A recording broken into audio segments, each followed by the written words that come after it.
I'd like to start to invite Ruth Johnson here. Is Senator Ruth Johnson, state senator, and everybody knows what a great job she did as Secretary of State. We had fair elections back then. I mean, there are some few people that I don't need to give an introduction to because everybody knows them. She's probably got the best name recognition of any elected official in Michigan, I think. So Ruth, thank you so much for coming.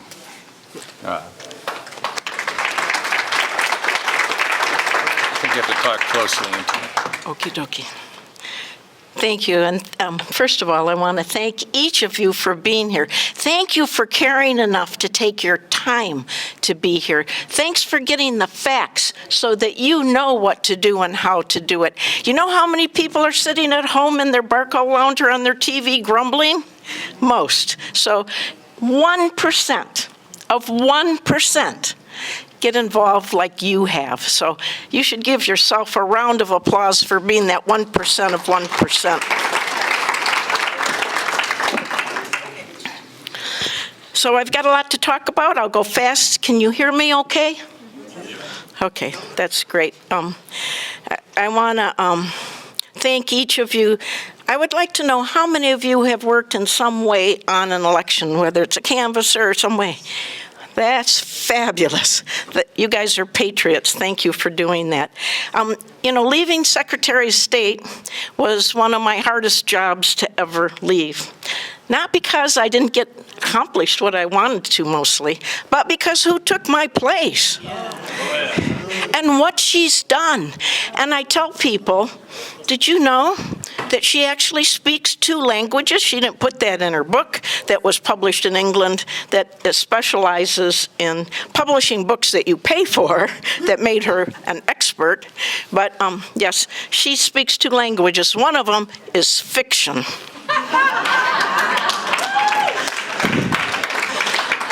So really, I noticed things changing as I was leaving office as Secretary of State in Proposal 3 of 2018.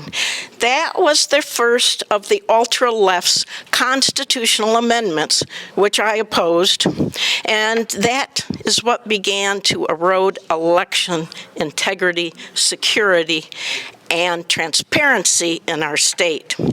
And you probably all know we're in the top 5 states, swing states, so we're a great prize. But it did a number of things. But the ads on TV, a lot of money came from out of state, a lot of you got mail. It was so deceptive, and it left out so much, but it allows someone to register and vote without ever being seen in person. We've always had a law. You can register with your clerk, Secretary of State's office, county clerk. Once you've been seen, and if you aren't seen, you can register without being seen, but you have to be seen the first time you vote. We need a warm body, right? Just once. That's gone. So that's really important part that was never talked about. The media never really told us about it. And I felt like, I don't know if you've got any grandkids or kids, Horton hears a who.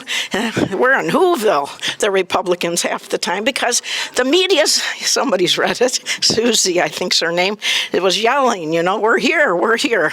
And it just doesn't seem to get out. But that was a huge blow to the integrity when you never see a warm body, you never see a person, ever. And that's been a time-honored thing. It allowed them to vote 14 days prior or right on election day when they register. We don't have a same-day system. We don't know if you've registered in more than one place. Why would you do that? Why would you not want to be sure and have the records and know? And it allows someone for the first time, that ballot initiative, without showing any ID. That is crucial. ID, when the Detroit Chamber did a project, and it was not push poll, it was a real poll, they found out that 80% of us, that includes the majority of Democrats, minorities, we want photo ID. But that's gone. And then in 2022, Prop 2, which added several more things, and first and foremost, and most people don't know this, most of the clerks don't know it, I think they'll try to implement this as we go. You may not ask for photo ID. Well, unless you want to, get a fishing license or a library book. And they seem to be okay with that.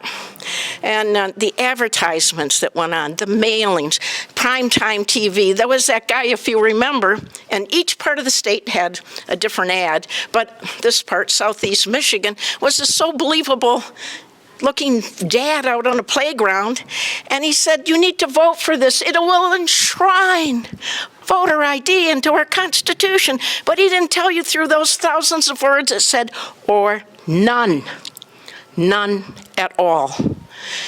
So every time they say that in committee, I'm on the elections committee, when they say it passed by 60%, it passed on deceptions and lies and money from out of state.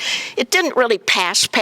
We know that even 58% of Democrats want photo ID. 79.7% altogether. So that one, when I would watch it at night, gave me insomnia. And I couldn't get any of the media to listen to the fact, read further down or none at all.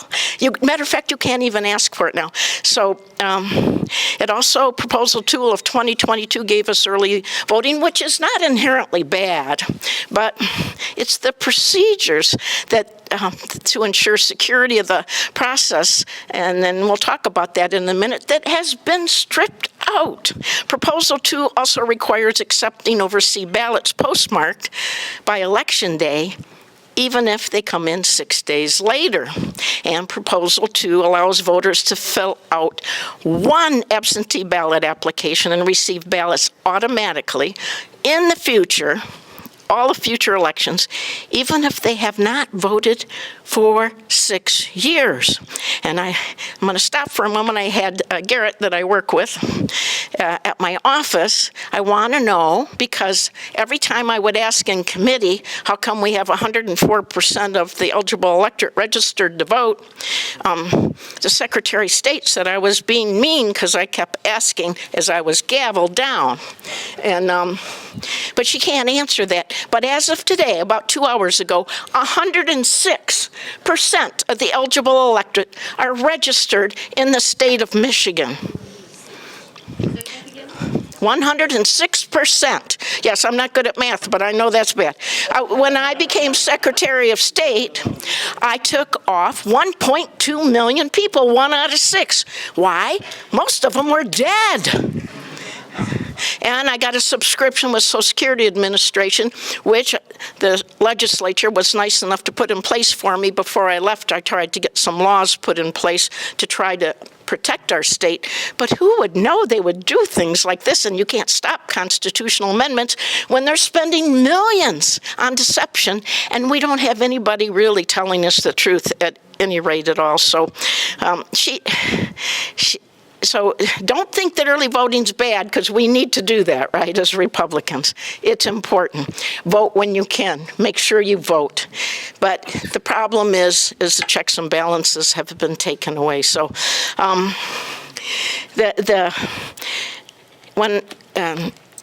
when COVID hit, it's always been the local clerks. We have 1,525 local fabulous clerks that have been named some of the best in the country. Only a few states have local clerks conduct elections. Most would have counties. Our local clerks are accountable. They're transparent. They're way better than having it centralized through the state or the county.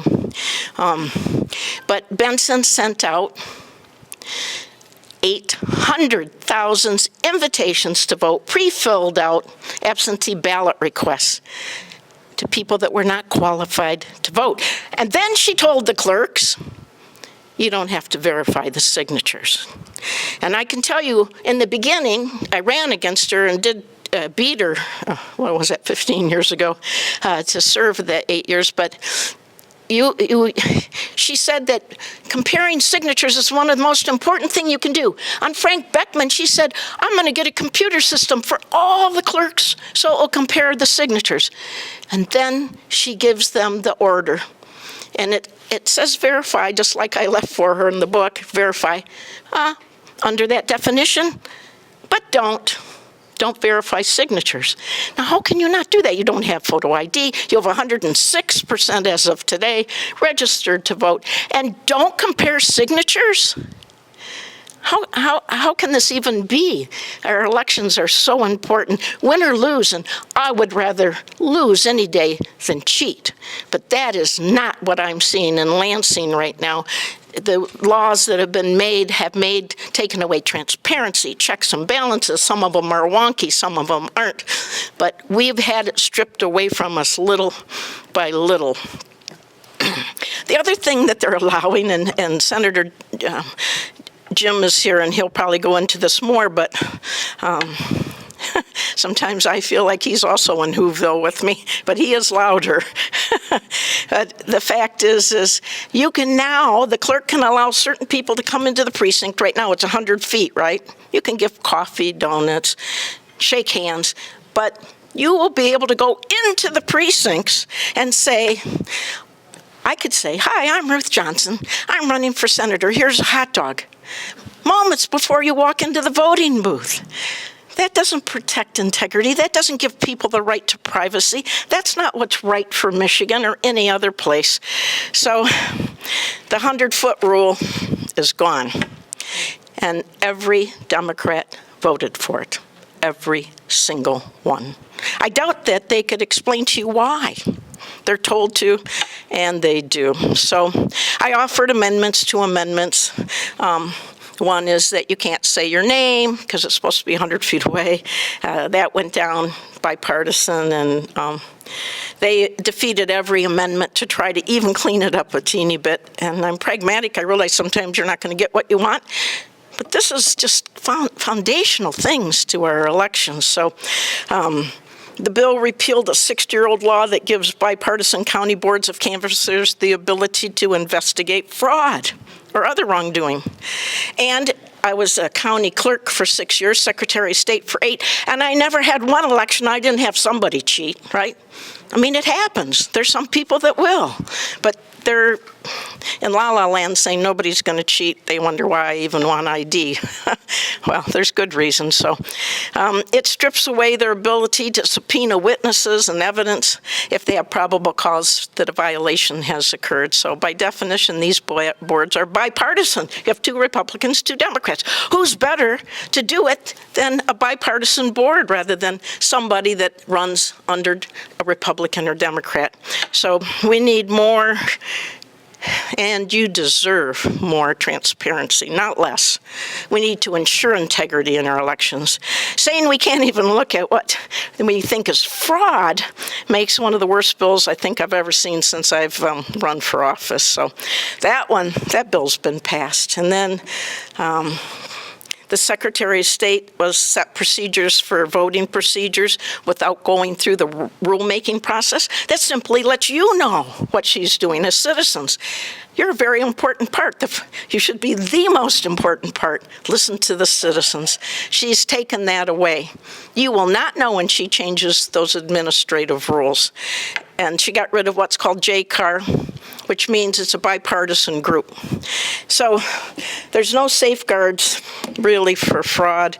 And she's got almost every court has found her violation of the Constitution and laws, but then she got to the Supreme Court, which is largely Democrat, and almost all of it was overturned, which is too bad. So I know I'm preaching to the choir, but each of you in this room have done such a great job, otherwise I wouldn't be standing here, because I did run against Benson years ago and did win. So look at what you can do to help. We're in this game.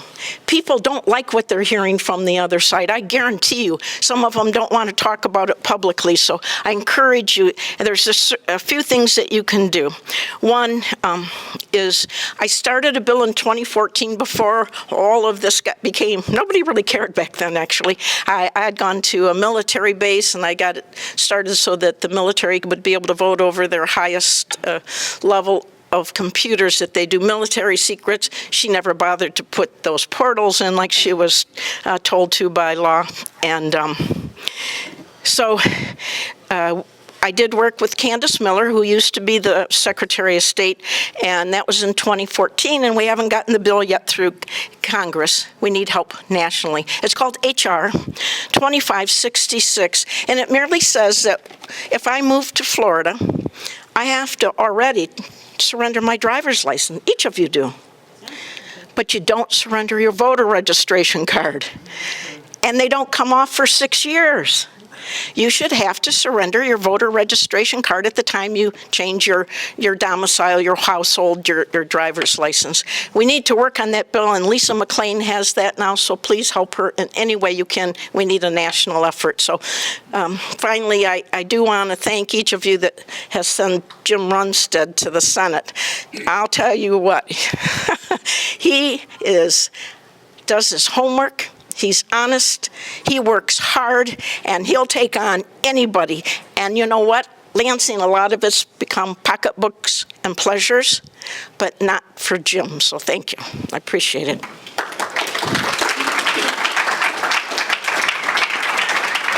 Ruth Johnson.